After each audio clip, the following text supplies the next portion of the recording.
Buenas tardes. Sí, funciona. Bueno, pues empezamos.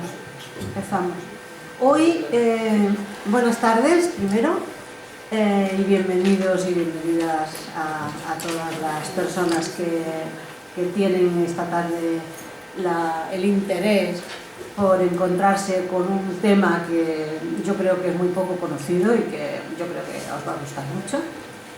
Antes que nada os voy a avisar de que hoy ni vamos a esperar ni 10 minutos ni nada, vamos a empezar a las 7 porque tenemos un problema de tren.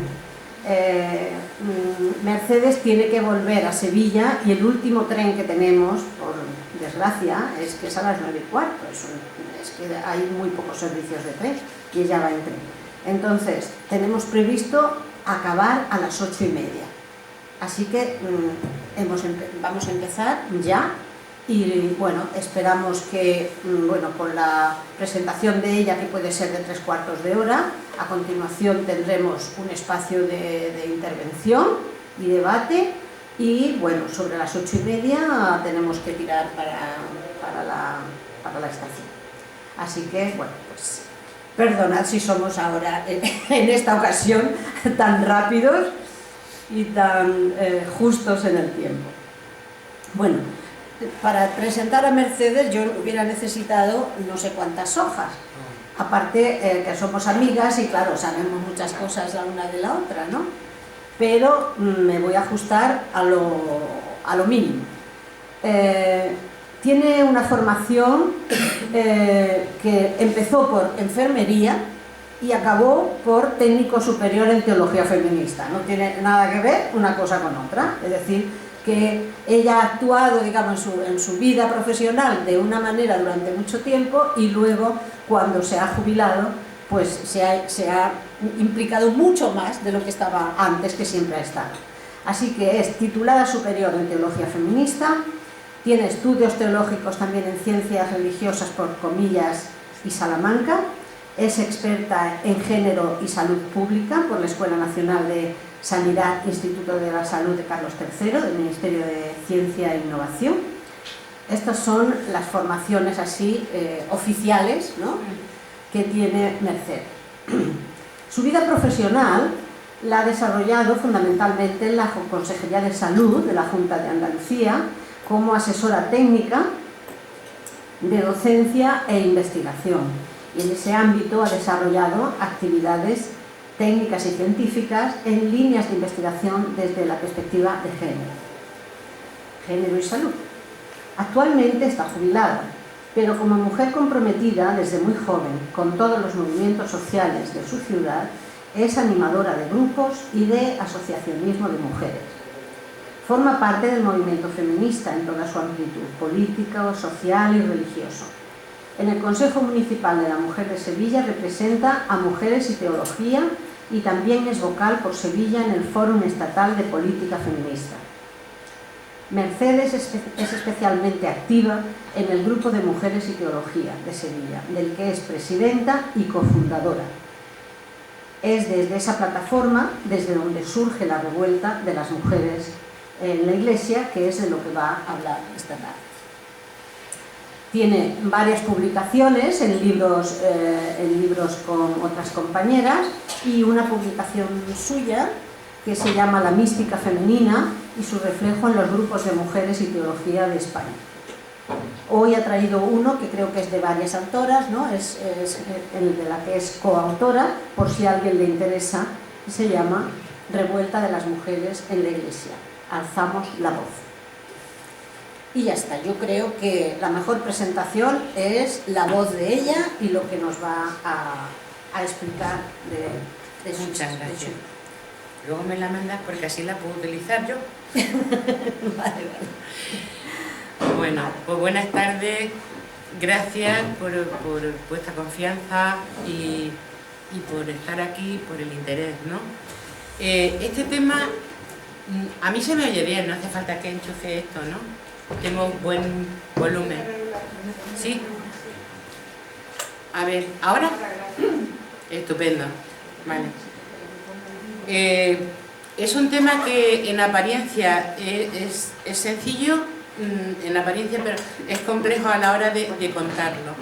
Entonces os voy a hablaros de esta realidad eclesial, de la eclesía de las mujeres, de un momento histórico, de un hito, y os voy a contar un poco que es el objeto de este libro, del que hablaré después también de un pelín, porque es el relato de lo que estamos viviendo y haciendo desde un proceso que es profundamente revolucionario, que se inició en 2020. Y ahora os cuento. Para empezar, voy a poner un vídeo, dura 1 minuto, para situaros en un contexto, porque no hablo de mujeres en la iglesia de Sevilla ni de Andalucía, sino hablo de mujeres católicas, es decir, voy a hablar en nombre y desde el Consejo Mundial de Mujeres Católicas, porque la revuelta de las mujeres en la iglesia es mundial, no es solamente de España, y ahora lo vamos a ver.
No. Un momento que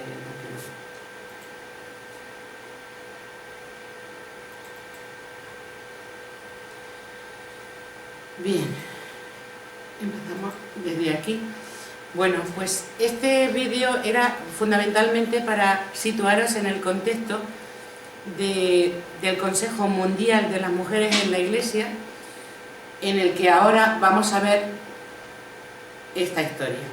Es decir, la revuelta de las mujeres en la Iglesia comienza así, os la voy a contar. Venimos de lejos, somos continuadoras de una genealogía. Este es el libro, que aquí lo tenéis, y ahora vamos a ver. Y estamos agrupadas mundialmente en este Consejo de Mujeres Católicas, que es desde donde se reivindica en el mundo la dignidad y la igualdad para las mujeres, con el lema "Nosotras somos el cambio". ¿Me oyes bien? ¿Sí? Vale. Este lema ha sido elegido para el sínodo de mujeres, que ahora os cuento. Nosotras somos el cambio, ven a construirlo. Estos son los grupos.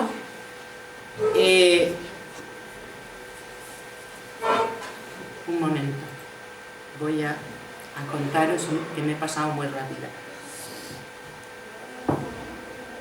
No sé si alguien de aquí, porque es un cuadro precioso con diversidad de representaciones, para las que no tengo tiempo ahora de hablar. Y entonces hablamos, cuando decimos venimos de lejos, muchas han sido consideradas alumbradas y consideradas como herejes, y algunas quemadas como la gran mística Margarita Poré y muchas otras, ¿no? Y brujas también.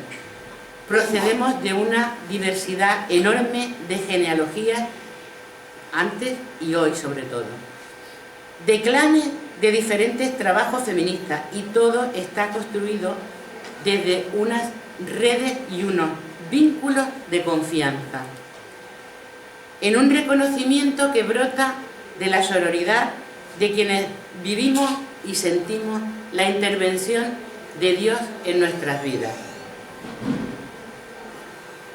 Esto nos lleva a una revolución ética, exigiendo justicia y, en consecuencia, desestabilizando los paradigmas del poder, en este caso del poder clerical. Sabemos que la experiencia de Dios no pasa en silencio por el mundo. Así nos lo recuerda María con su fiat, con su sí, que no es otra cosa que una respuesta que nace de la disponibilidad de realizar aquello de lo que somos capaces, del abrazo ante la debilidad, del calor humano ante la frialdad institucional, de la protesta ante la injusticia y de la elaboración de propuestas ante ella. Nuestros vínculos en esta revuelta de mujeres en la Iglesia no se rompen, porque lo que nos une es la contemplación desde el pesebre, que es decir, desde la pobreza mayor, y la pobreza mayor tiene rostro de mujer en todos los ámbitos, con diferentes sentires y matices de cada grupo, y somos muchísimos y muy diferentes, y con idiomas diferentes y con muchísimos kilómetros por medio también. Caminamos juntas hasta que la igualdad y la justicia, el cuidado de la casa común, sea costumbre en la Iglesia. ¿Cómo empieza esta historia? ¿Qué he hecho? Ahora, vale. En 2018, 2010 fue un hito histórico también, en este siglo nuestro, surge un gran movimiento de explosión ante el hartazgo y el dolor y el sufrimiento de las mujeres, desde la experiencia de las mujeres sin futuro, en los arcenes sociales y hartas de soportar tanta injusticia y violencia. Se convocó un paro nacional, hubo muchas manifestaciones reivindicativas de carácter social y contra las violencias tanto individuales como estatales y los asesinatos o feminicidios que sufrimos las mujeres. Eso fue en el 2018. A partir de ahí hubo una fuerza, una inyección de fuerza en el movimiento feminista, que de alguna manera, como se esparce el espíritu, ¿no? impregnó todos los sectores, y en 2019 las feministas cristianas, que aunque estamos también en los ámbitos políticos, sociales, sindicales, parroquiales, eclesiales, o en religiones o en espiritualidades diversas, pero en este caso las feministas cristianas decidimos convocarnos ante la situación desde Barcelona, que nos venía esta invitación fundamentalmente por la vinculación con este Consejo Mundial. Barcelona, Madrid, Sevilla y Zaragoza fuimos las primeras 4 provincias que nos pusimos en marcha, en conexión con las reivindicaciones comunes que compartíamos, y nos lanzamos. Y entonces decidimos iniciar esta respuesta cristiana ante este hartazgo y abuso de poder y de silencio cómplice en nuestra Iglesia, un silencio que además es muy doloroso, sobre todo para quienes tenemos una identidad eclesial que no se resume, no se queda empequeñecida con las instituciones o con la institución clerical o con lo que consideramos iglesias de edificio. Es decir, la iglesia es otra cosa para nosotras. Es decir, somos un movimiento de mujeres que seguimos a Jesús, que seguimos su enseñanza, que no hay un proyecto igualitario más profundamente revolucionario que el de Jesús de Nazaret, que no necesita instituciones ni edificios, que lo único que necesita son unas... Pues nosotras solemos decir que las mujeres somos el corazón y las manos de la iglesia, porque sostenemos, además de la sociedad, y salimos muy baratitas, porque es gratis, en la iglesia también somos la mayoría, como en casi todas partes, ¿no?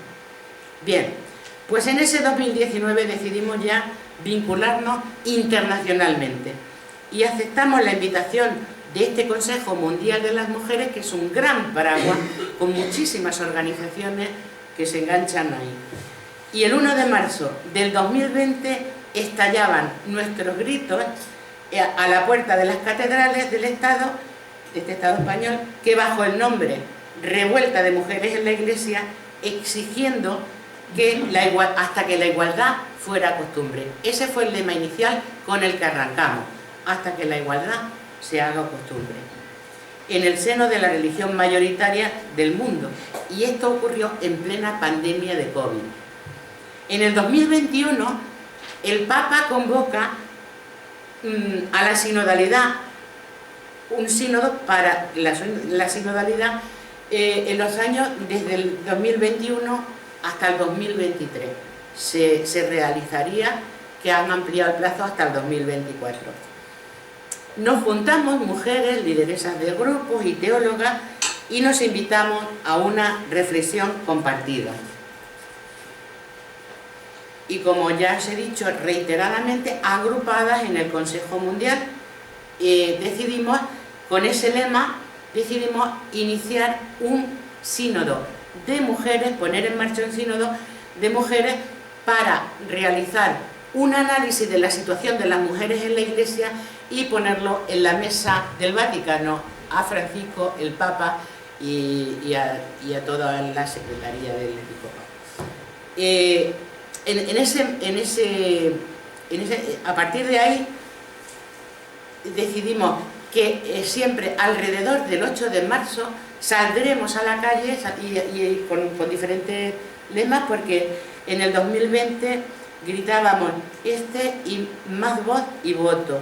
En el 21 nuestro lema en las puertas de la catedral fue hasta que la igualdad se acostumbre, y en el 22 fue en la Iglesia con voz y voto. Decidimos aceptar la propuesta del Consejo Mundial de hacer una peregrinación mundial, física y virtual, con la idea de hacer ese análisis compartido de los diferentes continentes, con lo cual ahí nos pusimos a trabajar, y el día 27 de noviembre del 21, fijaros que estoy hablando de 2 años, 3, o sea, todo además para antes de ayer, con muchas prisas, pero moviendo diversidades de grupos en 5 continentes, los continentes y en España en concreto, en los territorios, que hoy ya pues estamos presentes en casi todas las comunidades autónomas. El 27 de noviembre del 21 nos reunimos en Madrid 50 representantes de diferentes grupos en España para coordinarnos en la puesta en marcha de diferentes acciones, porque una es la de alrededor del 8 de marzo, para no coincidir el 8 de marzo, por respeto laicista, es decir, aquellas que tenemos una adhesión o una pertenencia o una espiritualidad o estamos dentro de las filas religiosas de manera que sea. Es decir, nosotros como cristianas lo que hacemos es o el 1 de marzo, siempre intentamos que sea antes del 8 de marzo, porque en el 8 de marzo también integramos otras filas de tipo político en la calle, en las reivindicaciones del 8 de marzo. Y entonces nosotras las cristianas, con la reivindicación de voz y voto en la Iglesia y de la dignidad en la Iglesia, hacemos siempre esta concentración, manifestación, celebración en las puertas de las catedrales el domingo anterior al 8 de marzo. El 7 de octubre del 22 entregamos las conclusiones de un análisis hecho a una velocidad brutal en las condiciones que lo hemos hecho, con los recursos y las voluntariedades, que los recursos es la voluntad y las horas y el trabajo de muchos miles de mujeres. Entregamos al Vaticano a través de Natalie Becuar, que es consultora nombrada recientemente por el Papa en el Sínodo de los Obispos, pero con voto, le entregamos las conclusiones del análisis que realizamos. Eso fue en octubre del 22. Y el 24 de septiembre del 22 también hicimos esto, el libro, el relato de la revuelta. Este libro es un relato precioso, luego si da tiempo os puedo contar un poco más. Está escrito por las 7 mujeres que en España iniciamos la puesta en marcha y otras 7 más, es decir, somos 14. Es decir, aquí está África, aquí está Asia, es decir, hemos intentado que sea un relato coral de esa realidad que es profundamente revolucionaria, porque ahora iremos viendo, es un relato al mismo tiempo que desde el mismo relato se desprende el análisis situacional de cómo están las mujeres en la Iglesia en el mundo. Entonces, bueno, ya estamos iniciando la segunda edición. Bien, estos son los grupos a nivel del Consejo Mundial, es decir, que de habla inglesa, como ahí se ve bien, ¿no? No hace falta que... está Australia, Canadá, Estados Unidos, Reino Unido. De habla hispana pues están todos estos países: Argentina, Bolivia, Brasil, Chile, Colombia, España, Guatemala, México, Perú y República. Se han añadido, esto no está actualizado, hay más, pero bueno, este es el último que yo tengo. En Francia está el grupo alemán también, austríaco y suizo, el grupo italiano, el grupo de la India, en África, que también ha habido inclusiones posteriores ahora, Kenia y Sudáfrica, y en Australia, que aquí no aparece. Bien. En España estamos presentes, como he dicho, en casi todas las comunidades autónomas. Somos, hasta ahora que yo sepa, 18 provincias, porque hay grupos mayores, grupos menores, pero presentes en provincia como grupo estamos en 18 de momento. En Andalucía estamos presentes en Almería, Cabra, que es de Córdoba, que es otro grupo numeroso también, Almería, Córdoba, Granada, Cádiz y Sevilla. Este es el punto de partida que nos vinculó al Consejo Mundial de las Mujeres en la Iglesia. Es decir, los principales problemas que necesitamos para abordar. La participación de las mujeres en la Iglesia no está reconocida ni visibilizada, ausente en la toma de decisiones. Las estructuras de poder en las iglesias tienen una relación directa con un sistema patriarcal y machista que excluye a las mujeres, pero también con estructuras coloniales que impiden otras formas de participación y otras voces. Hay problemas conceptuales teológicos, argumentos teológicos que consideran a las mujeres menos válidas, visión de la mujer como un ser incompleto, no apto para representar lo sagrado, etc. Hay problemas ideológicos sociales. La Iglesia está vista como un reducto antifeminista. Hay problemas de autopercepción de las propias mujeres en la Iglesia, que no nos damos cuenta del trato peyorativo y paternalista que sufrimos. Hay violencia social y eclesial de que son víctimas las mujeres, y hay sobre todo un silencio de estructura eclesial. La vulnerabilidad y la desigualdad social ha aumentado en el contexto de pandemia. Sigue siendo un desafío la inclusión de los y las jóvenes. Eso es una evidencia. Esto es un tema de 5 continentes, es decir, estos principales problemas no son los de España, sino Bien, ahí estábamos todas de acuerdo. Por lo tanto, esto es un poco...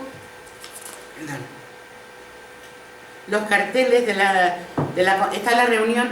Aquí estamos las representantes, falta una en la foto, las 7 coordinadoras cuando empezamos, que ese 27 de noviembre del 21 fue el pistoletazo de salida de la primera coordinación en España de todos los grupos que estaban en la revuelta, y nos reunimos 50 representantes.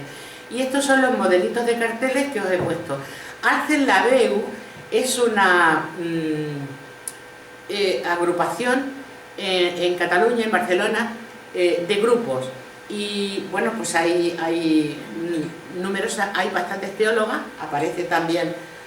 Todo esto está en internet. Cualquier cosa que queráis seguir enterando o profundizando o conocer un poco más, cuanto que metáis CVC, Consejo Mundial y demás, está ahí.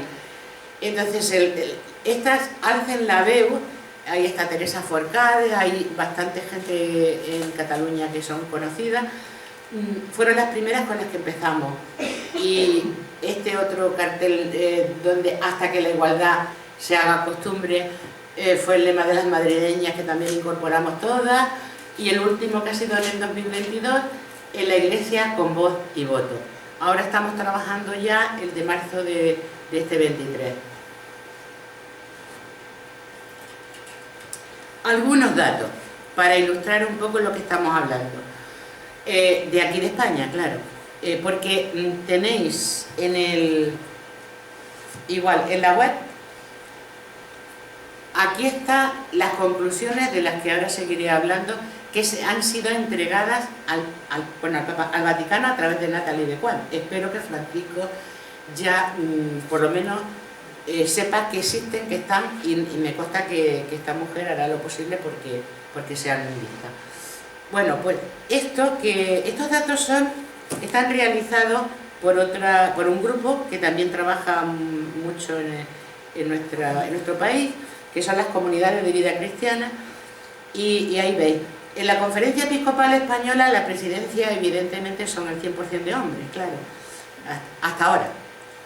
No sé si antes de morir me veré otra cosa, pero creo que no, pero bueno.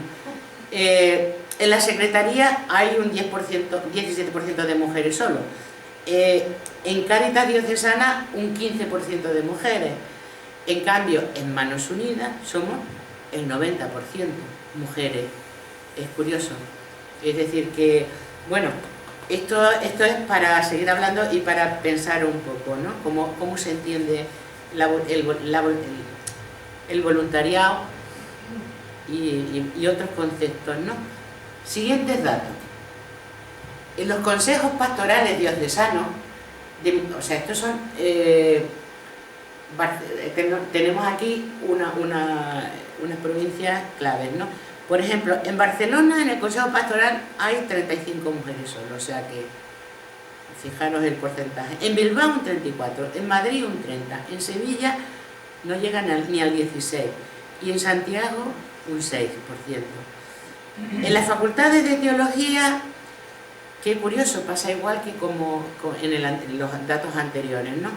Mientras que el profesorado de la Compañía de Jesús hay un 22%, en la Pontificia de Salamanca no llega ni al 7%, en los estudios teológicos de San Ildefonso un 13%,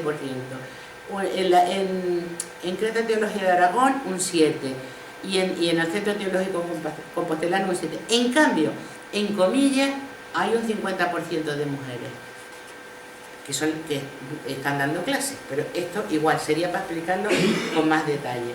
Estos son algunos datos para ilustrar, es decir, los porcentajes tan ínfimos de mujeres que están en lugares donde se toman decisiones que tienen luego mucho que ver con lo que se supone que desde un planteamiento cristiano de promoción, de evangelización y de todo lo que tendría que ser, ¿no?, la tarea, pues como dice Francisco, ¿no?, evangélica, pues hay un déficit clarísimo. Es decir, no es que haya un sesgo, es que hay una ignorancia y una negación total hacia las mujeres, ¿no?, hacia la corresponsabilidad que en razón del bautismo tenemos y nos corresponde, hacia la consideración de la dignidad y de los derechos, etcétera, etcétera.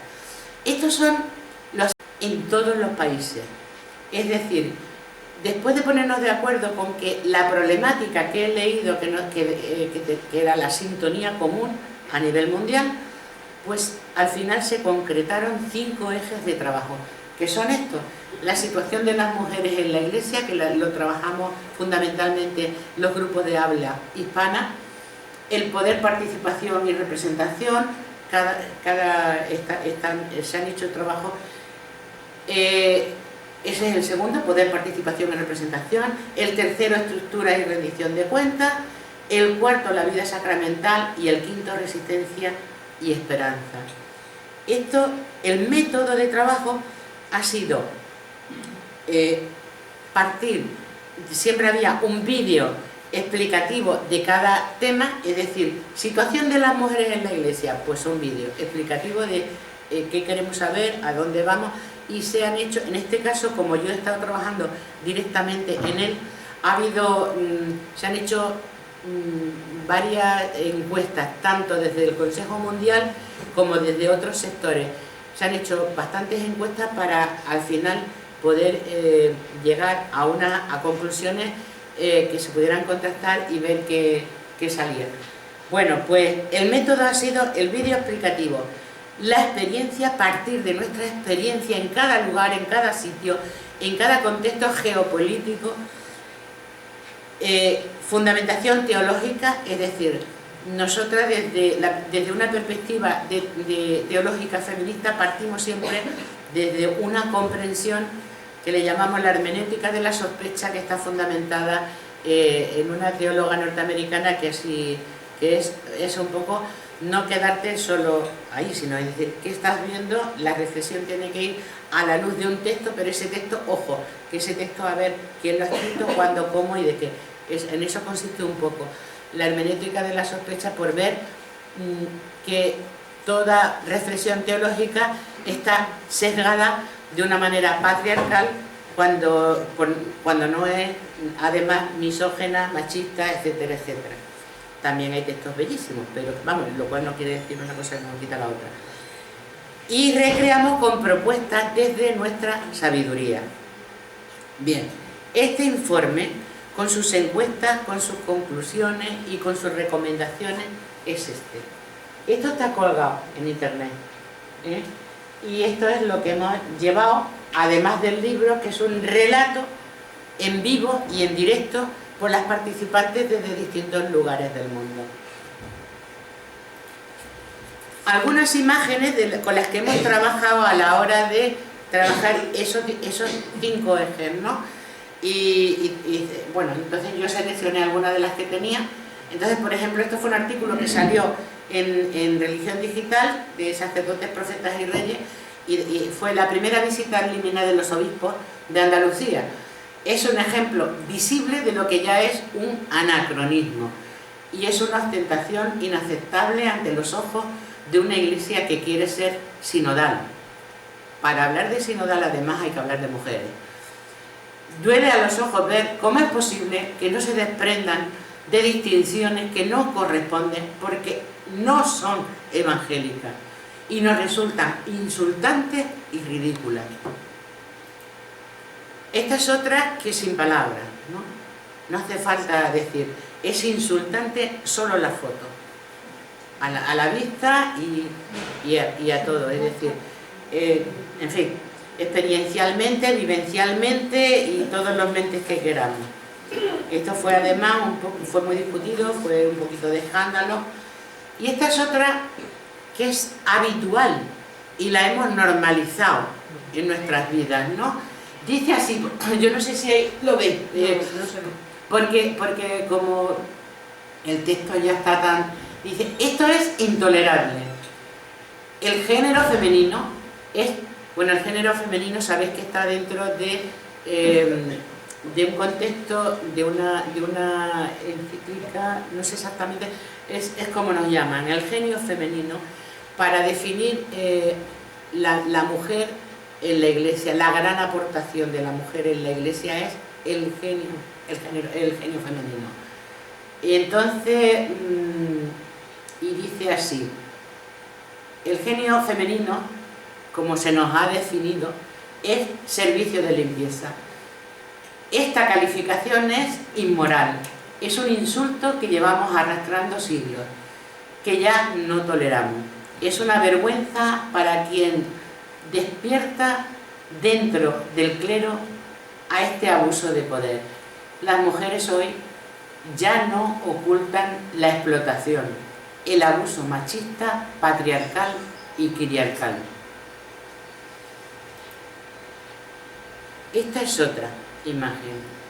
Este es el encuentro del plenario en 2022 de la UIS, que es la Unión Internacional de Superioras de Congregaciones. Encuentro en comunión de iguales, que es lo permitido hasta hoy. Esto es segregación de sexo en la Iglesia. Bien, bueno, pues esto ha sido algunas de las imágenes que para que veáis un poco para que veáis cómo hemos ido trabajando. Nuestra meta inicial desde el Consejo Mundial fue crear un sínodo virtual y físico en la medida de lo posible, por la distancia, de mujeres, para confluir con todo este trabajo de análisis y de reflexión compartida en octubre y llevarlo al Vaticano, porque pensábamos que en el 23 se celebraba el sínodo de la sinodalidad de los obispos en el Vaticano, pero lo han ampliado hasta el 24. Pero nosotras hemos cumplido con nuestro propósito, y entonces lo que hemos hecho ya es entregar las conclusiones en la Delegación Internacional del Consejo de Mujeres Católicas. Están ahí representadas en distintos lugares. Ahí está nuestra representante, es Geraldina y Teresa Casillas, que es la tercera. La primera es Geraldina, que es, no me acuerdo de qué país es, pero es compañera nuestra desde hace muchos años en estas tareas. Y la tercera es Teresa Casillas, son nuestras representantes en el Consejo. El informe es así, lo dice aquí: escuchen, escuchen voces de mujeres de todo el mundo. Ahí está en el centro Natalie Becquart, que es una mujer muy valiosa, y bueno, así ha sido entregado, y en estos momentos estamos intentando que nos reciban los obispos de todas las diócesis para entregarles el informe y establecer con ellos un diálogo al respecto. Por supuesto, podéis imaginaros que no solamente no han recibido en algunos sitios, en muchos sitios, en Sevilla en concreto, por hablar de mí en concreto, se nos ha comunicado que se nos va a recibir, creo que el día 23.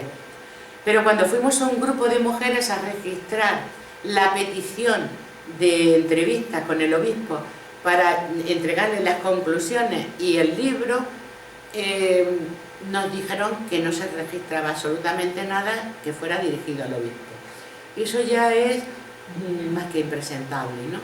Es decir, bueno, es que ni siquiera el registro en el que conste que, oiga, pido cita para hablar con usted, contésteme, que lo menos que sé, pues no puedo, no tengo tal o no sé qué. Bueno, eso está a la orden del día en las diócesis, en las diferentes diócesis de obispales. Entonces, ya contaré cuando me reciba o nos reciba el obispo en Sevilla, a ver con quién nos encontramos, porque entre otras cosas creo que es de alguna manera el coordinador del obispado en Andalucía. Pero esa es la realidad que tenemos. Y continuamos con nuestra peregrinación físicamente, es decir, vamos desde distintos lugares a otros.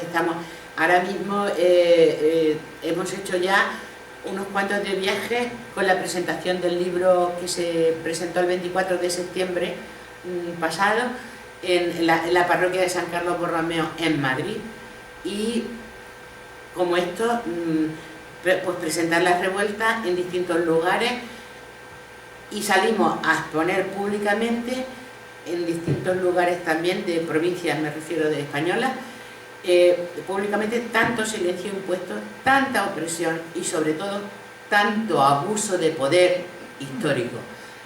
Y volvemos a salir a las puertas de las catedrales en Sevilla y en Andalucía. Intentaremos que sea el 5 de marzo, concretamente. Y virtualmente en red continuamos también sin fronteras. He puesto por ejemplo, por poner alguno, porque tenemos ahora mismo ya varias webinares que se llaman, ¿no? El próximo, que he puesto aquí es del 27 de abril, hay otros antes, con México. Entonces, hay unas compañeras que también están en la revuelta, que son siguiendo las huellas de Sofía. Es un trabajo precioso, virtual. Aquí está, tras las huellas de Sofía. Que yo tengo una memoria que desgraciadamente da para poco. Bueno, pues Marisa y Andrea, que son mexicanas, que están en la revuelta, pues tenemos pues mail pues, con Colombia, con México, con distintos lugares, ¿no? Y luego con otras lenguas, otros países, pues tenemos la dificultad de lenguas, pero hay normalmente cada X tiempo tenemos también webinares con traducción en 2 o 3 idiomas. Normalmente, bueno, pues puede ser el inglés, el español, el francés, depende de un poco, y ahí seguimos. Entonces, bueno, hasta aquí. Deciros que aparte de lo que eso es, gracias, es una historia que es profundamente revolucionaria, intra y hacia adentro y hacia afuera, porque hablar, para mí personalmente como para otras, es decir, las aportaciones de compartir nuestras experiencias, nuestros compromisos, nuestras vidas, y sobre todo desde una identidad que es desde la espiritualidad cristiana, ¿no? Porque la religión cristiana, el concepto puede ser muy constreñidor. Lo nuestro es una espiritualidad cristiana que rompe cualquier estructura, cualquier cosa que pueda ser, que pueda considerar indignidades o falta de respeto o falta de libertad. Entonces, ahora mismo se impone, más que se impone, es una experiencia ecuménica importante, es decir, gente de distintas espiritualidades y de distintas religiones estamos metidas en esta gran revolución, compartiendo situaciones de explotación, de falta de derechos, pero desde una reflexión que lo mismo que hemos visto históricamente, que la sociedad va muy por delante de la Iglesia en derecho, desde que el movimiento feminista impulsa, aquí desde los años 70 aproximadamente, impulsa la lucha contra la opresión de las mujeres y la esclavitud de las mujeres y la falta de estas brechas de género en el trabajo, en todas las disciplinas, etc. Es decir, mientras que el movimiento social feminista ha conseguido impulsar en la sociedad un avance, y hoy ya, pues yo tengo 69 años, mi primer sueldo me lo pusieron en la cuenta de mi padre porque yo no podía abrir cuenta. Mi primera moto me la tuvo que comprar mi padre porque yo no podía comprar una moto. Y así puedo seguir. Y estoy aquí hoy, que parece impensable. Cuando yo le cuento esto a la gente joven, es que se quedan así como diciendo, yo no podía alquilar un piso, yo no me podía emancipar, porque a mí yo no podía jurídicamente firmar un contrato.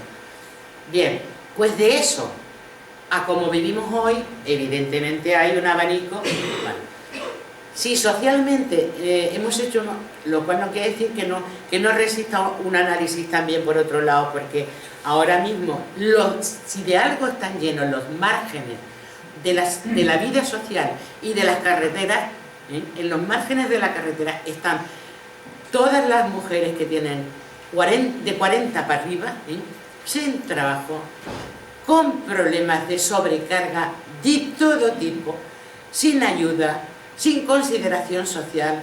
Es decir, que las castas de mis amigas asiáticas a veces dicen, sí, yo sé lo que me estáis contando, pero es que yo aquí no estoy viviendo en los barrios de Sevilla también. Es decir, que hay muchas mujeres en unas condiciones, bueno, no quiero enrollarme, perdón. Quiero decir que los avances sociales que hemos tenido desde el impulso del movimiento y de las conquistas, gracias al movimiento feminista, en este país como en otros, es verdad, eso es cierto y hay que reconocerlo, y gracias al movimiento feminista las mujeres cristianas tenemos una visión mucho más amplia y hemos avanzado muchísimo más. Pero también es cierto que la ignorancia como decía María Zambrano, ¿no? Somos irreprimiblemente trascendentes, es decir, ignorar la trascendencia humana es no una ingenuidad, es una ignorancia que es muy grave.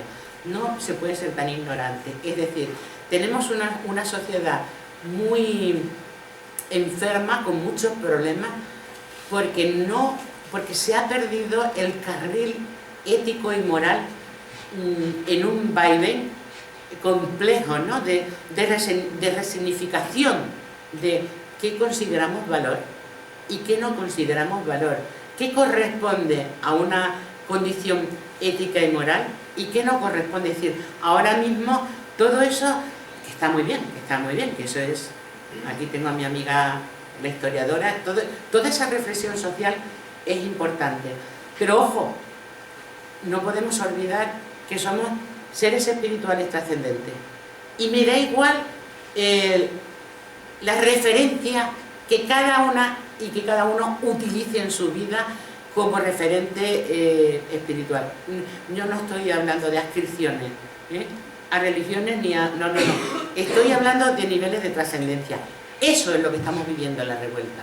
En la revuelta de las mujeres en la Iglesia estamos compartiendo un proceso profundamente revolucionario de reflexión de muchas mujeres que ya, porque evidentemente el índice de edades en la pirámide, todas tenemos bastante edad ya, y hay un recorrido de lucha, de experiencia, de militancia y de entrega.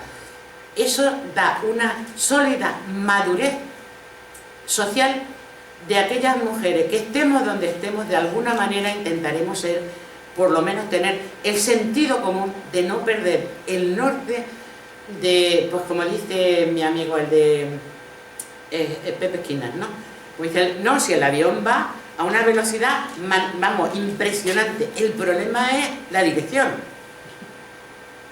O sea que entonces, esa es la cuestión. Entonces, la revuelta de las mujeres en la Iglesia es una rebelión. Este libro esto es el resultado de una rebelión editorial que planteamos con fuerza. Y es verdad, y seguiremos, como habéis visto, en esa peregrinación virtual y física.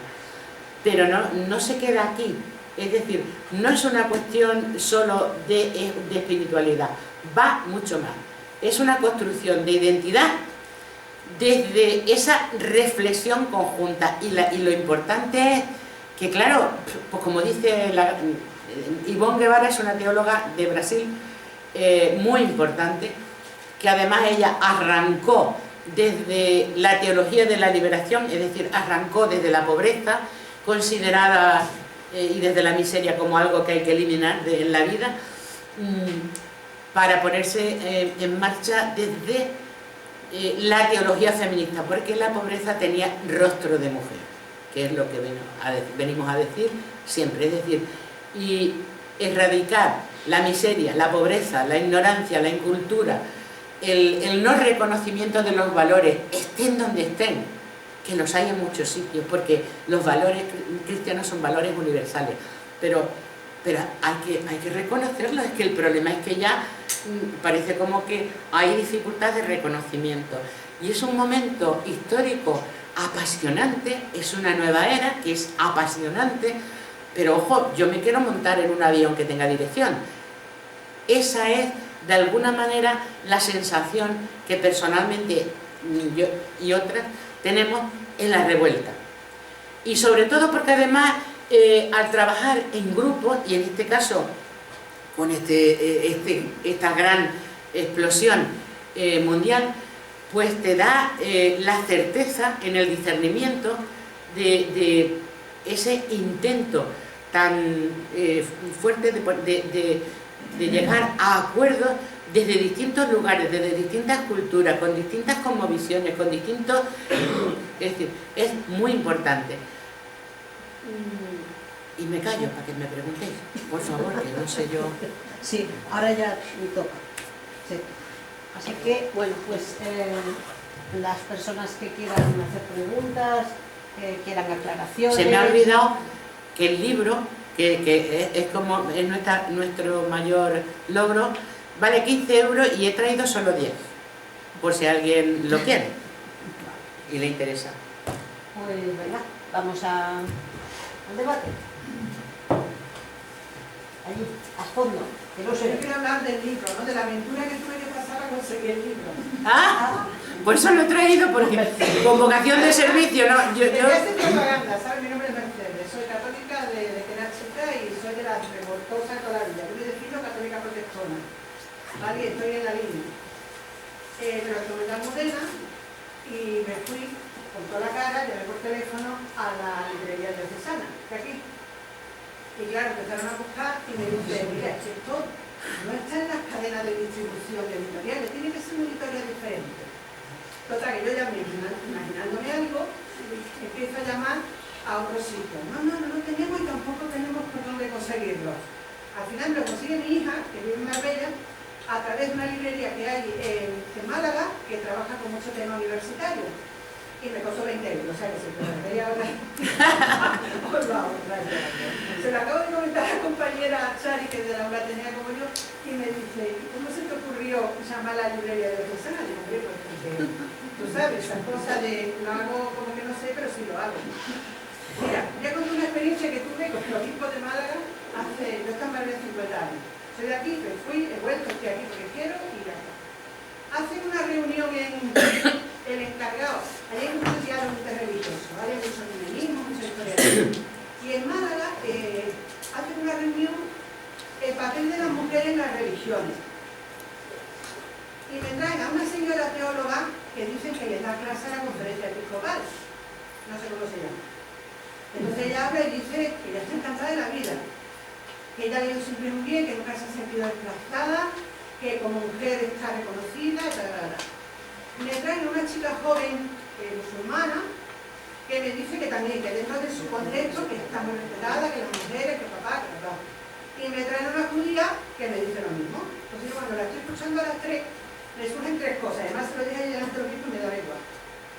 Le digo a la católica, digo, perdona, y las representantes de las mujeres que hay en las iglesias, las que dan las catequesis, las que hacen los consejos pastorales, las que organizan la pastoral de salud, las que se quitan el descanso para que estén las cosas preparadas el día de la X, no sé qué, las de la liturgia, ¿sabes dónde están?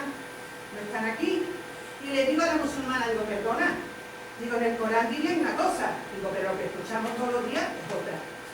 Y a la judía le dije, pues será en tu mundo de Yupi, porque mi hijo estuvo en Nueva York, 600 reglas para las ortodoxas, perdona. Y entonces le dije, mira, os voy a contar una cosa, todo lo que digáis aquí está muy bien, pero al final que toman las decisiones en las iglesias son los curas. Las mujeres somos las que nos partimos la cara y muchas cosas más, y quienes toman las decisiones son ellos. Es verdad que hay algunos que nos tienen en cuenta, pero luego hay otros que dicen, sí, podéis decir lo que queráis, podéis hacer lo que queráis, pero aquí yo soy el cura y yo soy el que manda y soy el que hago. A mí me llegaron a decir en mi parroquia, después de trabajar no sé cuántos años en la parroquia, unas señoras mayores de las que pensaban, hace ya menos 15 años, en un barrio obrero, que pensaban que yo no podía llevar una oración. Maestra, profesora de religión, catequista de los 14 años, implicada en procesos pastorales y sala de años, pero a mí que me lo dijeron estas mujeres no me extraña, es que viene un cura que me conoce y está en mi grupo de fe y me dice, mira, vamos a tener que dejar de que tú lleves las oraciones, que yo lo hice por descargar, porque estaba súper cargado, porque claro, es que las mujeres me están protestando. Digo, ¿cuál es el motivo? Y a ver si te enteras de una cosa, es que eres mujer, no eres monja y encima no tienes teología. Y me lo quedé mirando y le digo, ¿perdona? Digo, mira, me voy porque me voy a autoexcomulgar. Lo que ya no me faltaba me lo dijeras tú. Y con eso os cuento, bueno, no me cuentes más, Mercedes, por favor. Es que tengo mucha ganas de hablar. Por salgo de la reunión de Málaga, se me acercan todas las mujeres que había allí, catequistas, tal, se me acercan todas y me dicen, ¡oye! ¿Qué valor has tenido? ¿Has dicho la pura verdad? Y le digo, sí, sí, ¿y por qué no me habéis apoyado? Me dejaron sola. Así que ya está, no digo más nada porque me tiene ganas de soltar. Está muy bien, que sigáis y que lo que yo pueda apoyar en la vida es mi posibilidad, ahí estaré. Gracias. Bueno, le damos la voz a otras personas, si no, no tendremos tiempo. Gracias. No tendremos tiempo. Bueno, yo soy Beli y Mercedes y yo nos conocemos hace muchos años. Empezamos en Mujer y Teología en Sevilla, a principios de los 90. O sea que esto no es del año 18 lo que está hablando Mercedes. Lo que está hablando Mercedes del libro es del año 18 para acá, pero que en España llevamos mucho recorrido. Yo quiero compartir, y lo que pasa es que las mujeres siempre tenemos muchísima necesidad de compartir. Por eso le pasa a la compañera como a mí, a lo mejor voy a intentar ser breve. Pero quiero también hablar de esto. En la diócesis de Jerez, con el primer obispo que tuvimos, afortunadamente se estaba dando bastante entre las comunidades de base fundamentalmente y las comunidades populares y esos grupitos, ¿no? Que partíamos un poco de como Ivonne Guevara de la teología de la liberación. Pues es verdad que se estaban dando grupos y movimientos en la Iglesia Católica en favor de la mujer. Se estaban dando, pero desgraciadamente se fue don Rafael Bellido Caro, que animaba mucho con gestos y con propuestas novedosas, animaba esa realidad de movimiento de mujeres en la Iglesia. Vino un obispo que después acabó siendo para los militares, el pobre hombre, que Dios lo tenga en su santa gloria porque se murió, pero a raíz de eso todo el movimiento que se estaba dando en la diócesis empezó a decaer, a decaer. Y siempre mi experiencia, y por haber sido monitora diocesana durante muchos años, conozco a muchas parroquias, todo lo que sea movimiento de mujeres en la iglesia, hay que hablarlo en bajito, hay que hablarlo con cuidado, porque enseguida te ponen el San Benito y ya acabaste, ya no se puede hablar ni de mujeres en la iglesia ni de nada. ¿Qué pasa? Que mi participación ahora es para agradecer que, curiosamente, en el Hogar La Salle, un espacio donde se trabaja muchísimo con los emigrantes y otras realidades más sociales de Jerez, en favor de ir quitando pobreza social, económica, cultural, etcétera, etcétera. Afortunadamente, en ese espacio tenemos, hará un añito así, ¿verdad, Morena? Un grupo de Mujer y Teología en Jerez, al cual vienen gente hasta de Cádiz. Aquí la amiga Concha, por ejemplo, viene. Y os lo quiero decir para que veáis que aunque tenemos que hablar bajito todavía en la iglesia, el grupo de Mujer y Teología, o Mujer en la Iglesia, que así era como se llamaban los grupos de las comunidades de base, Mujer en la Iglesia, con las que fuimos al primer Congreso Internacional de Mujer en la Iglesia del año 97 a Barcelona, que también tú viniste conmigo. Bueno, pues... Eso fue un sínodo. El sínodo fue en Córdoba. El primer sínodo fue en Córdoba en el 2003. Vale. Y el primer Congreso Internacional de Mujeres en la Iglesia se celebró en Barcelona en diciembre de 1997.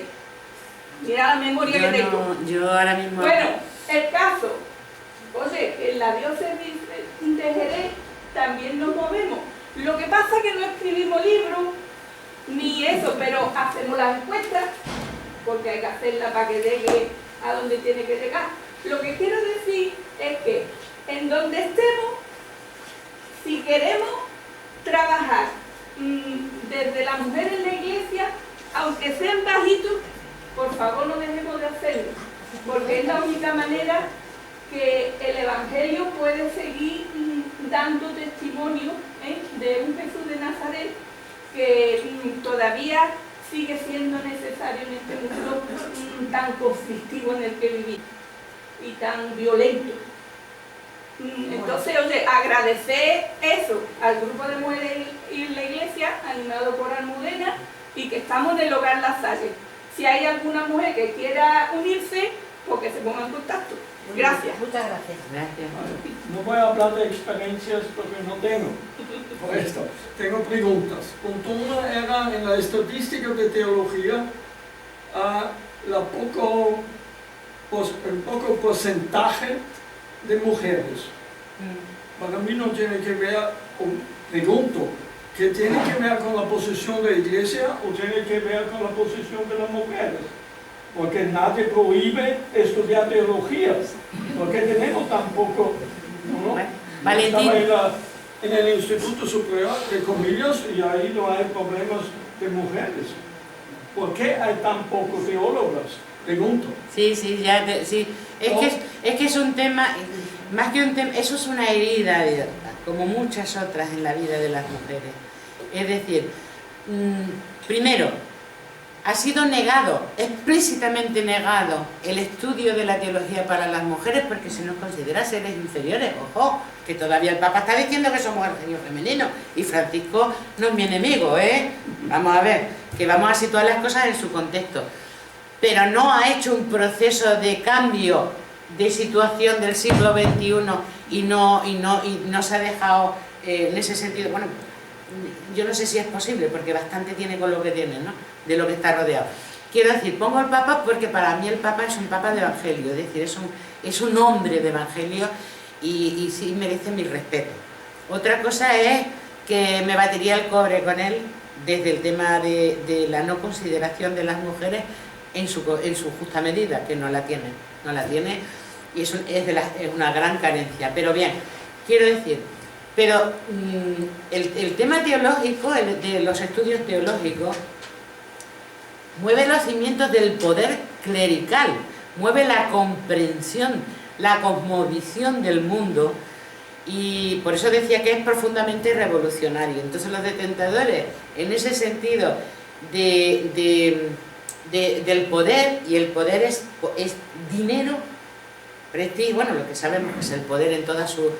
Y no hablo de las disociaciones mentales que puede, como ha ocurrido, de todos los abusos sexuales que se han visto, porque eso está en todos los lugares y por supuesto la Iglesia lo ha silenciado, pero es uno más. Y es más escandaloso por el silencio, no porque haya más aquí que en otro sitio, sino porque es donde menos silencio tendría que haber habido. Pero dicho esto, voy a la pregunta. No se puede decir, yo te puedo narrar, y no es el momento, la tortura para estudiar, porque primero, para estudiar tienes que ser, hasta ahora, tienes que tener, o ser mantenida porque tengas una posición adecuada que te lo permite, que puedes estudiar, no tienes que estar trabajando. Los horarios son incompatibles del estudio de la facultad con un trabajo. Entonces, o eres monja, o estás mantenida, o tienes una situación que te lo permita, empezando por ahí.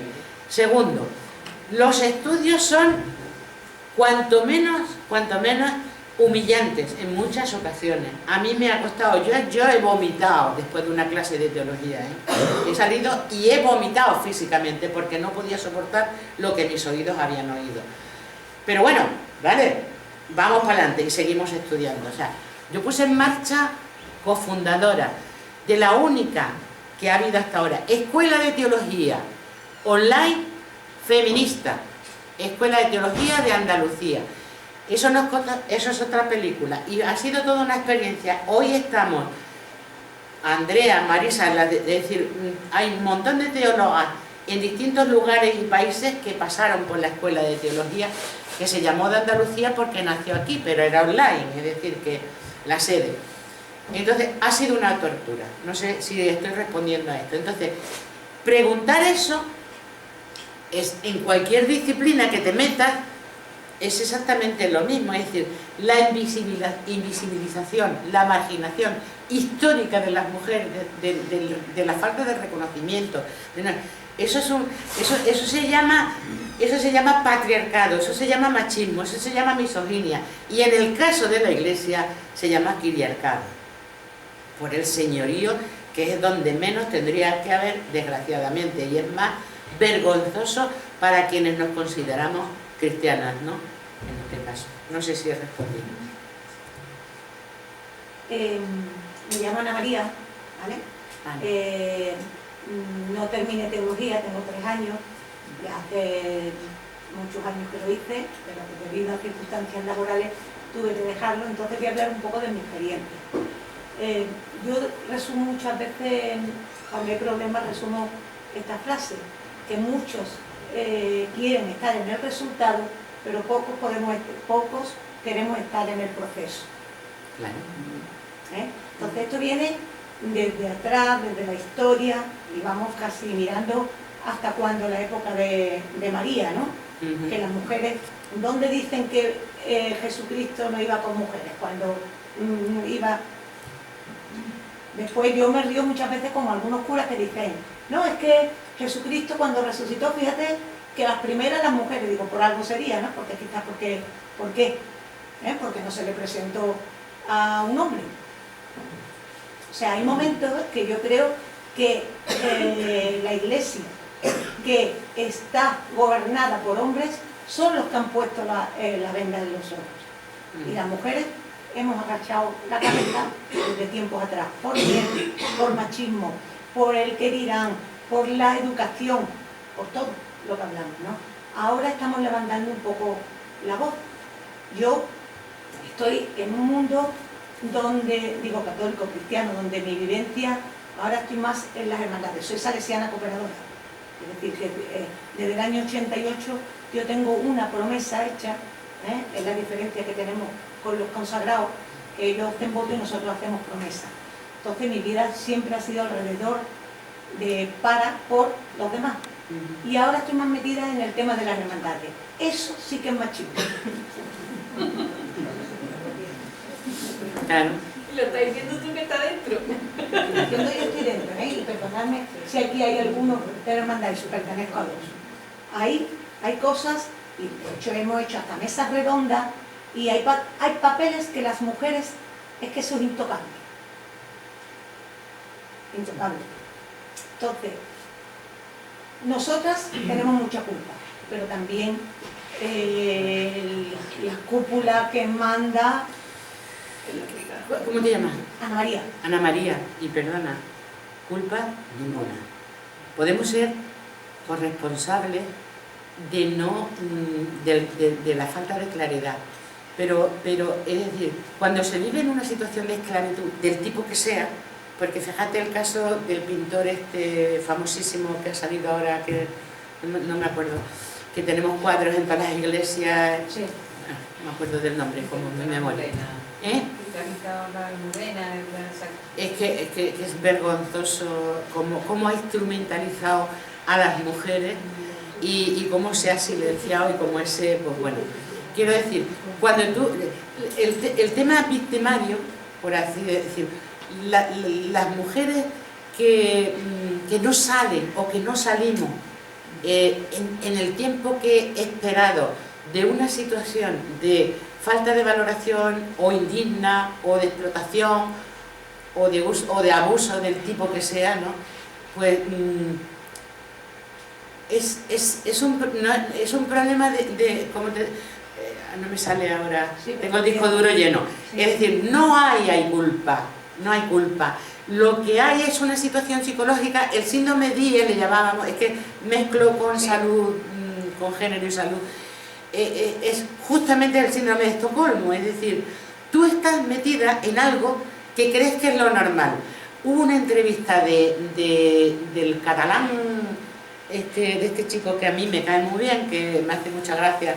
Entrevistó a una mujer prostituida que había tenido un proceso profundamente interesante, porque con 15 años o por ahí, bueno, pues su vida terrible, ¿no? Y entonces se enamoró de ella un jeque, bueno, alguien con mucho dinero oriental, y debió quererla, así como se quiere esos amores, ¿no? Que no dejan de ser amor, pero... Y le puso un negocio a esta muchacha, de alguna manera la empezó a mantener. Y ha triunfado en los medios, salió, porque se montó un negocio de pintura de uñas y no sé qué, bueno, un crack, inteligente. Esta chica ha hecho psicología, bueno, y le pregunta este hombre, este que tiene carita de niño, Jordi, Rufián, y le pregunta al Rufián, y le dice, ¿cómo has vivido tú eso? Y le contesta a ella, dice, Gabriel, ¿tú sabes lo que tienes delante?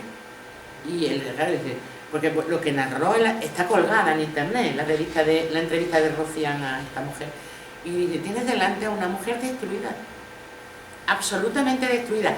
Y dijo una palabra clave, dice, yo salí de aquí cuando me di cuenta del efecto de disociación, es decir, yo consideraba normal lo que no era en absoluto normal. Entonces es un plano, me encantó, Ana María, me encantó, porque describió muy bien lo que nos pasa a las mujeres, y le pasará a los hombres, lo que pasa es que nosotros es aplastantemente mayoritario. Pero cuando alguien está en una situación de abuso, del tipo que sea, estás disociada la realidad. ¿Tú crees que eso es lo normal? Me pega lo normal, lo que nos hemos acostumbrado a ir, ¿no?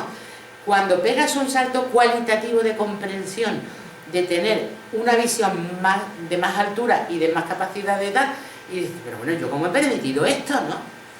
Que ahí entran las depresiones y a veces hasta los suicidios. Es decir, ¿cómo he permitido vivir en esta indignidad tantísimos años? Porque hay un salto de visión. Eso es lo que nos pasa. Entonces, te da mucha rabia. Yo que llevo toda mi vida, sobre todo en los últimos 30 años, grupo de mujeres, y es dificilísimo, dificilísimo, convocar a las mujeres a reflexionar y hacer una introspección de si están haciendo lo que deben, porque es el mandato del amor, ¿no? Amaos pero no te olvides de ti, ¿no? Pero es que el amor lleva corresponsabilidad, y la corresponsabilidad tiene un ámbito individual y colectivo. Entonces, claro, resulta que ahí es donde intervienen los procesos ya de los instrumentos que cada una ha podido adquirir según el lugar, ¿no? Y esa es un poco la explicación. Quiero decir que, porque es que si no te dan ganas muchas veces de coger y darle con el zapato, y dices, ¿pero tú estás tonta o qué, no? ¿Quieres salir ya de ahí? Hombre, yo no volví más a mi parroquia, que era un lugar en el que yo trabajaba, porque la indignación me fue subiendo de tal, cuando uno de ellos dijo que no se vayan las mujeres, que tenemos que hablar de la limpieza, ¿no? Y no cuento otras porque no son apropiadas, ¿no? Pero de este calado, ¿no? Y claro, ya dices tú, ¿pero qué hago yo con este tío? Pero bueno, vamos a ver. Entonces, y cuando tú escuchas una interpretación de una palabra desde alguien que tiene ese pensamiento, la hermenéutica de la sospecha es de Elizabeth Schuller-Fiorenza, que es teóloga norteamericana. Cuando juntas una visión así, y cuando te coges una visión hermenéutica de Ivonne Guevara, que es la del sentipensar, que es donde ya entramos en otro ámbito, pues es que se te caen los palos del sombrajo. Entonces, esos son los bueyes con los cáramos. Pero como yo le decía a Margarita, ¿no? A Margarita, me acuerdo porque tu nombre es más especial, y no. Yo decía, lo mejor es enemigo de lo bueno. Que sea poquito, bueno, ¿qué vamos a hacer? Menos en nada. Ahí vamos, perdón. No, ¿Sí, perdón. vamos? No, que vayan hablando. Venga, para que no te largues mucho. Sí, que... Tengo una pregunta. Vaya, ella, sí, tú y luego ella. No sé si el hecho de que las mujeres no puedan ser sacerdotas, o la palabra que sea, ¿No puedan? sacerdotes, sacerdotas, Ah. sacerdotisas, la religión que llamamos protestante, que no sé si es un nombre correcto, si que las mujeres pueden serlo. Me gustaría saber si vosotros habéis hecho algún estudio de si eso influye en o sea, si las mujeres de la religión protestante, la relación es más igualitaria que la nuestra, que no permite la entrada de las mujeres, o eso no influye, no tiene ninguna significación. Mira, yo no me da tiempo de enterarme de la mía, cuanto más, pero sí tengo muchas compañeras. Por ejemplo, en la Asociación de Teólogas Españolas, de la que también formo parte, la secretaria Mireia es protestante y como no se puede saber de todo. Es decir, yo me fío de mis amigas y cuando tengo alguna cosa se lo pregunto a ella. Ahora, desde ya te digo que me da igual que sea en el ámbito protestante como en el budista, es decir, la figura de la presidencia, en este caso en la cristiana, que son los curas los que presiden, nosotras, y creo que es extensible con las variantes y la aplicación la diferencia que pueda haber, es decir, muchas de mis amigas que quieren ser curas, para que nos entendamos, y sacerdotas, no plantean para nada el modelo actual. Es decir, habrá quien, no sé, somos muchas, ¿no? Pero con quien yo más directamente trabajo, y en este caso tenemos una legendaria teóloga y además una mujer entregada con muchos años ya, que además ha ejercido de párroca en Bilbao, que es María José Arana. Ellas no entienden el modelo de presidencia como el que conocemos, es decir, el carácter de presidir una parroquia, una comunidad, de ser cura, es un carácter de servicio.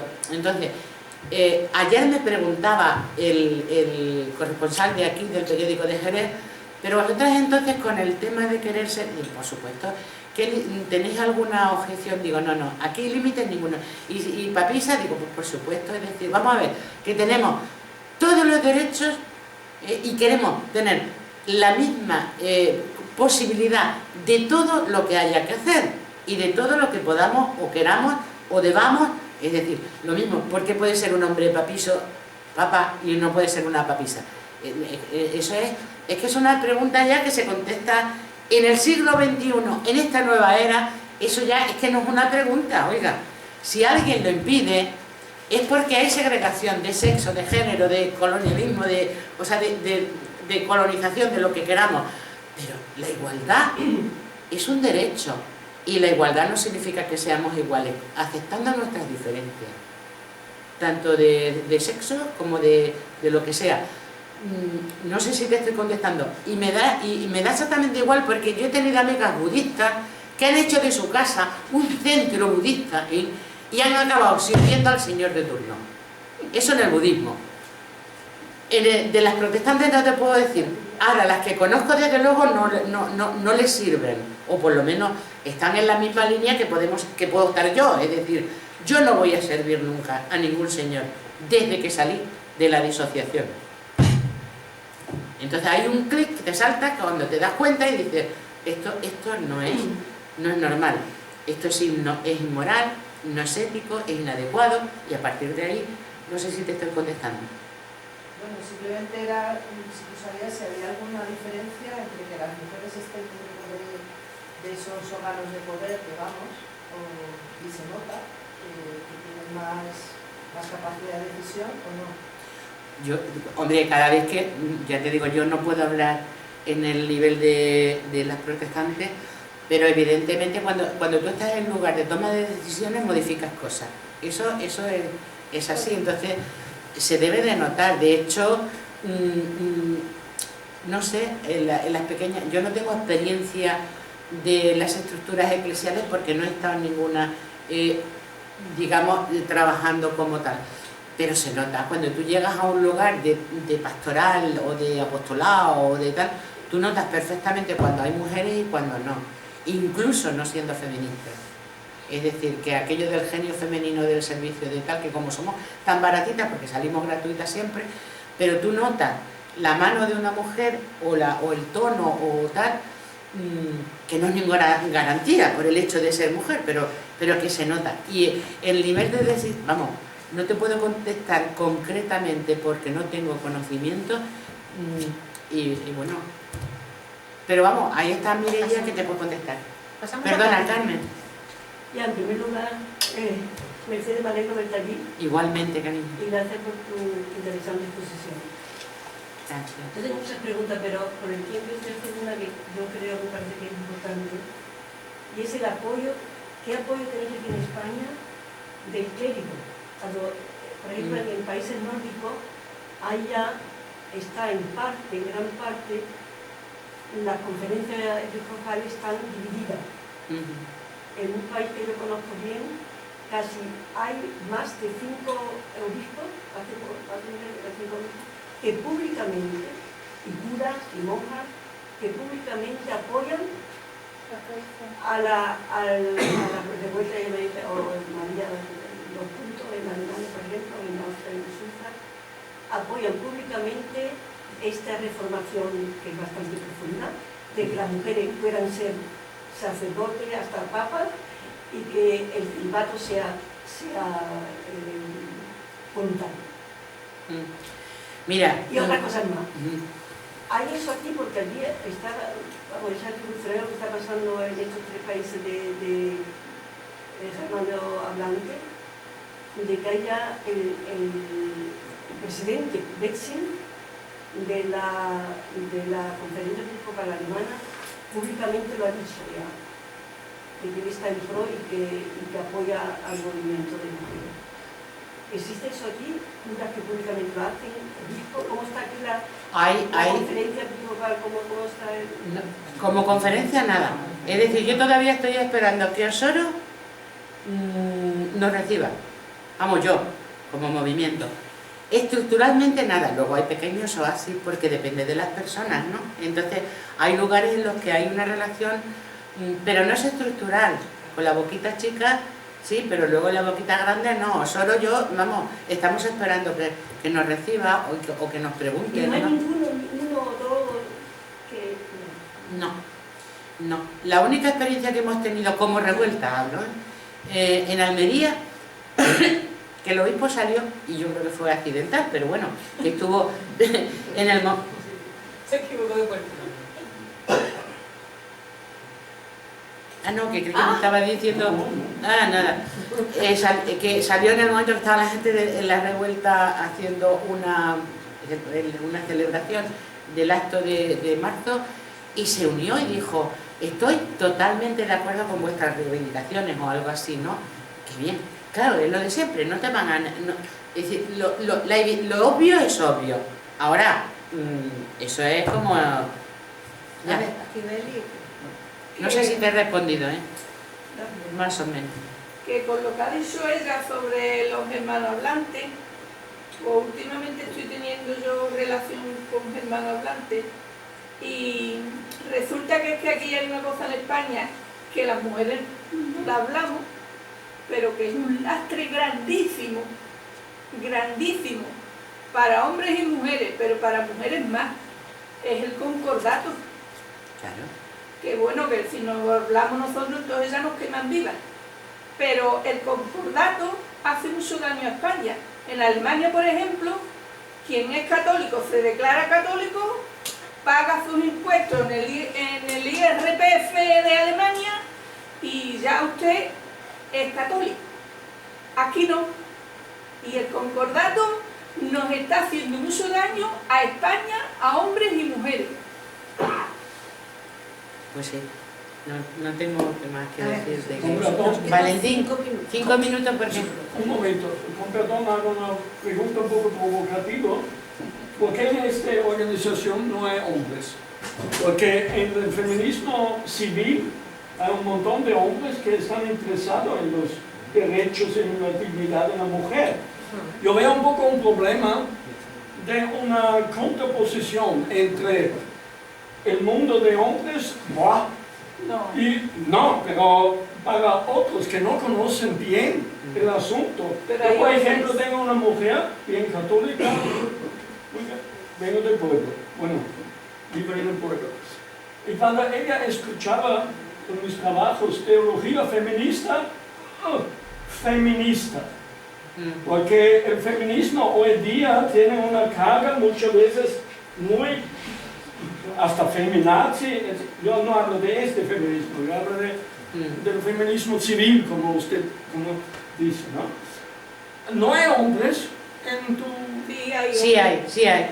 Pero en la cúpula no Valentín, tenemos la misma hora. No, claro. Solemos decir entre nosotras muchas veces, este no es mi enemigo, pero tampoco es mi amigo. En el caso, es que hay como una banda, ¿no?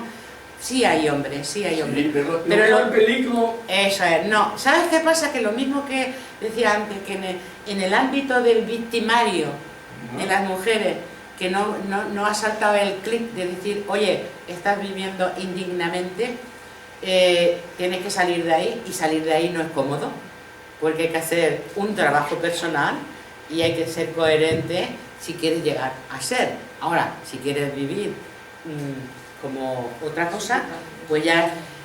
En los hombres pasa tres cuartos de lo mismo en este sentido, es decir, mientras no salte el clic de esa disociación, es decir, oye, que estás acostumbrado, es decir, es una cuestión de tipo cultural también, no es cuestión de culpa, es cuestión de responsabilidad, pero tiene que haber una toma de conciencia, y aún habiéndola, que por eso digo, no es mi enemigo, el Papa Francisco, no es mi enemigo. Ahora, hombre, no es mi amigo porque vive entre otras cosas, ¿no? Pero vamos, pero ese es el tema. ¿Pero qué le pasa? Pues que es que le falta como las capas de cebolla. Yo, quítate ya esa capa que te impide vernos como iguales. ¿Por qué?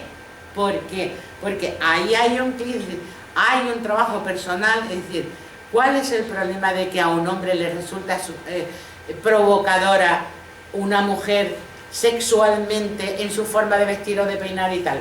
¿Es porque la otra está saliendo desnuda o porque tú el animal que llevas dentro no lo has culturizado todavía o no lo has... Bueno, ahí andamos, sociológicamente hablando. Somos animales de costumbre y tiene que haber un clic que tiene que ver con la trascendencia, que tiene que ver con el conocimiento, que tiene que ver con la formación y con otras. Y entonces, igual que las mujeres están en situación de víctima, desgraciadamente, demasiado tiempo, y algunas no salen, y hay muchas que están muertas en vida, ¿sí? Porque han sido prácticamente asesinadas como posibilidad de ser, pues en los hombres pasa igual, porque en el fondo asusta mucho querer ser, cuando una descubre lo que supone el esfuerzo de querer ser coherente con lo que vas descubriendo, sintiendo, viviendo, bueno, en el ámbito del suicidio hay mucho de eso, creo que debes de saber bastante tú. Perdón, que nos vamos. Una puntualización nada más. Sí. Si la revuelta de las mujeres hubiera muchos hombres, no sería revuelta de mujeres. Entonces, a ver, es que la revuelta de mujeres, las asociaciones de mujeres, la lucha de las mujeres tiene que ser de las mujeres. Que haya hombres que apoyemos, que estemos de acuerdo, que estemos convencidos con lo que hace, muy bien, pero que tiene que ser de las mujeres. Otra cosa sería otra cosa. Entonces, eso también sería, estoy totalmente de acuerdo, es decir, hay espacio, luego hay que estar lo mixto, es decir, no hacemos nada, es decir, el mundo sería tremendamente aburrido si no estuviéramos mujeres y hombres. Los espacios mixtos de compromiso social, de participación política, todo eso es fenomenal, pero el trabajo personal específico de mujeres y de hombres hay que hacerlo en grupos específicos, porque si no, no se habla con la misma libertad y si no, no se mira uno en el espejo con claridad. Bueno.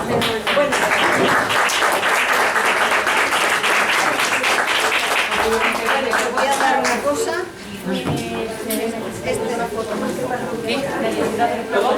Ah, venga, allá vamos. Si quieres salimos fuera y ¿Puedes hacer esta también, si quieres? Esto es el regalo que les hacemos el Ateneo, que somos muy pobres. Muy bien, muy y no bien. tenemos más regalo. Me parece poco, es que esto,